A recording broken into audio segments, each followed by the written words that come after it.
जय माता दी भक्तों, आप सभी का स्वागत है हमारे चैनल सोल चैंट्स में। साल में 2 बार आने वाले पवित्र पर्व नवरात्रि में से एक है चैत्र नवरात्रि। इन 9 दिनों में माता के 9 स्वरूपों की पूजा की जाती है। बहुत से लोग नवरात्रि की पूजा करना चाहते हैं, लेकिन उन्हें यह समझ नहीं आता कि पूजा की सही विधि क्या है। कई लोगों का मानना है कि नवरात्रि की पूजा बहुत कठिन है, इसके लिए बहुत बड़े नियमों का पालन करना पड़ता है। आज मैं आपको बताऊंगी घर पर की जाने वाली बहुत ही सरल नवरात्रि पूजा विधि, जिसे कोई भी आसानी से कर सकता है। तो आइए अब हम शुरुआत करते हैं नवरात्रि की पूजा की तैयारी से। नवरात्रि की पूजा शुरू करने से पहले हमें अपने मन और घर दोनों को शुद्ध करना चाहिए। सुबह जल्दी उठकर स्नान करें और साफ तथा स्वच्छ कपड़े पहनें। इसके बाद घर के पूजा स्थान को अच्छी तरह से साफ कर लें। अब पूजा के स्थान पर एक छोटी सी चौकी रखें और उस पर लाल या पीला कपड़ा बिछा दें। उस चौकी पर माँ दुर्गा की तस्वीर या मूर्ति स्थापित करें और मन ही मन माँ से प्रार्थना करें कि वे इन 9 दिनों के लिए आपके घर में विराजमान हो और अपने आशीर्वाद से आपके जीवन को सुख और शांति से भर दें। अब इसके बाद नवरात्रि की सबसे महत्वपूर्ण प्रक्रिया की ओर बढ़ते हैं, जो है कलश स्थापना। अब एक कलश लें और उसमें गंगा जल और शुद्ध जल भर लें। कलश के कंठ पर मौली जरूर से बांध लें। अब हम आपको सूक्ष्म विधि से कलश की स्थापना बता रहे हैं, तो कलश पर आपको रोली से स्वस्तिक जरूर बना लेना है और माता की जो भी प्रतिमा आपके पास पहले से है, आप उन्हीं से पूजन कर सकते हैं। हर बार नई लाने की ज़रूरत नहीं होती है।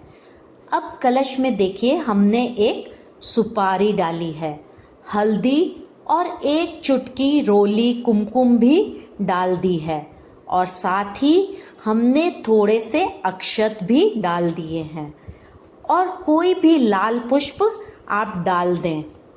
अब चावल की ढेरी करके उस पर कलश की स्थापना करेंगे। तो ये बहुत ही सरल तरीके से कलश की स्थापना हो रही है।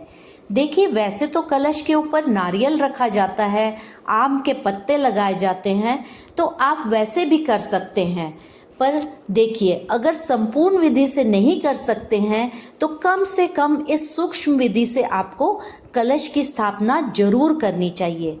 कलश के ऊपर एक कटोरी में हम अक्षत भर कर रख देंगे और उस पर आप कोई भी एक सिक्का जरूर से रख दें।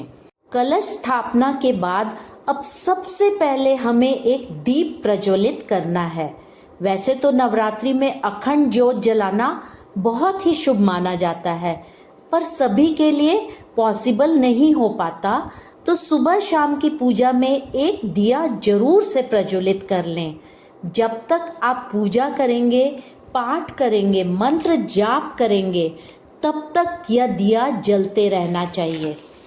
अब दीपक का पूजन कर लिया है, रोली, चंदन, अक्षत चढ़ा के और एक पुष्प चढ़ा के। दीपक हमारी पूजा का साक्षी होता है, तो दीपक का पूजन हमें सबसे पहले करना है। इसके बाद गंगा जल छिड़क के आप चौकी को, माता की फोटो को शुद्ध कर लें। अगर आपके पास धातु की मूर्ति है तो पहली नवरात्रि के दिन आप उसका पंचामृत से अभिषेक कर लें। उसके बाद आप स्थापित करें और ध्यान रखें, माता की फोटो, मूर्ति या कलश जो हमने रखा है, ये पूरे 9 दिन तक अपनी जगह से हिलना नहीं है। उसके बाद गणेश जी को जनेऊ या वस्त्र रूपी कलावा आप चढ़ा दें और माता जी को चुनरी जरूर चढ़ानी है। जो भी लाल गुलाबी चुनरी आप लाए हो वो माता जी को अर्पित करें। तो नवरात्रि में कोई भी नया वस्त्र माता जी को जरूर चढ़ाया जाता है। उसके बाद हल्दी चंदन से आप गणेश जी को, माता को तिलक करें और अक्षत चढ़ाएं। अगर आपके पास फूलों की माला है तो आप वो पहना सकते हैं। यदि आपके जीवन में आर्थिक तंगी है तो 108 लौंग और 108 इलायची की माला बना के माता को अर्पित करें और पूजा के बाद उस माला को आप अपनी तिजोरी या लॉकर में रख सकते हैं। इससे घर में धन धान्य में वृद्धि होती है। तो यहाँ पर टीका चंदन हमने सभी को कर दिया, पुष्प हम अर्पित कर रहे हैं। तो जो भी फूल आपको आसानी से मिल जाए आप वो फूल चढ़ा दें। लाल गुड़हल या लाल गुलाब के फूल माता को बहुत प्रिय होते हैं। अगर आपके पास हो तो आप ज़रूर चढ़ाएं। बहुत से लोगों के पास फूलों की व्यवस्था नहीं हो पाती तो भी कोई दिक्कत नहीं है, आप अक्षत चढ़ाकर पूजा कर सकते हैं। और अब हम लगाएंगे माता का प्रिय भोग, जो कि नवरात्रि में विशेष भोग होता है, लौंग और बताशे का। तो बताशे के ऊपर 2 फूल वाली लौंग रख के आप भोग लगाएं। इसके अलावा पंचमेवे का भोग हम रख देंगे। और अगर कोई भी फल है आपके पास वो भी आप भोग लगा दें। उसके साथ ही कुछ सुहाग सामग्री हमें माता को ज़रूर चढ़ानी है। और ख़ासकर आप सुहागन महिला हैं तो आपको ज़रूर चढ़ानी है। तो आप 16 श्रृंगार सामग्री भी चढ़ा सकते हैं या आप कोई भी 5 चीज़ें सुहाग की माँ को अर्पित कर सकते हैं। इसके बाद कुछ दक्षिणा हमें रखनी है, तो आप इस बात का ध्यान रखें कि ये दक्षिणा दान में नहीं दी जाएगी। ये पैसे 9 दिन तक माता की चौकी पर रहेंगे और 9 दिन तक हम यहाँ पूजा करेंगे, पाठ करेंगे, तो ये पैसे अभिमंत्रित हो जाएंगे। इन्हें हम अपनी तिजोरी में या धन रखने के स्थान पर रखेंगे। दान करने के लिए पैसे हम अलग से निकालेंगे। उसके बाद आपको सूक्ष्म विधि से हवन या जिसे अग्यारी कहते हैं वो ज़रूर करनी है। तो उसके लिए आपको गाय के गोबर के कंडे ले लेने हैं। उन्हें आप तोड़कर इस तरह से मिट्टी के पात्र में रख लें। उसके ऊपर कपूर रखें, थोड़ा घी डालें और हवन सामग्री की 5, 11 और जितनी चाहे आप आहुति दे दें। उसके बाद जो भी भोग प्रसाद आपने माता को अर्पित किया है, जैसे बताशे हैं, गुड़ है, शहद है या ड्राई फ्रूट है, कोई भी भोग आप उसमें डाल सकते हैं। कहते हैं अग्नि देवता का मुख होता है, तो जो भी प्रसाद आप अग्नि को चढ़ाते हैं वो सीधे देवी देवताओं के मुख में जाता है। नवरात्रि में लौंग के जोड़े का बहुत महत्व होता है।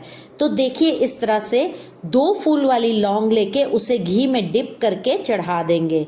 फिर से 2 फूल वाली लौंग लेंगे और अग्नि में चढ़ा देंगे। इस तरह से हम 4 लौंग चढ़ाएंगे। हमें 2 लौंग के जोड़े चढ़ाने होते हैं। इस तरह से हमारा छोटा सा हवन हो गया, जिससे हमारे घर में बहुत पॉजिटिव एनर्जी आएगी। अब अगर संभव हो तो दुर्गा सप्तशती का पाठ करें। अगर पूरा पाठ संभव ना हो तो देवी कवच, अर्गला स्तोत्र या फिर ओम दुम दुर्गाय नमः मंत्र का जप भी कर सकते हैं। मंत्र जप कम से कम 108 बार करना बहुत शुभ माना जाता है।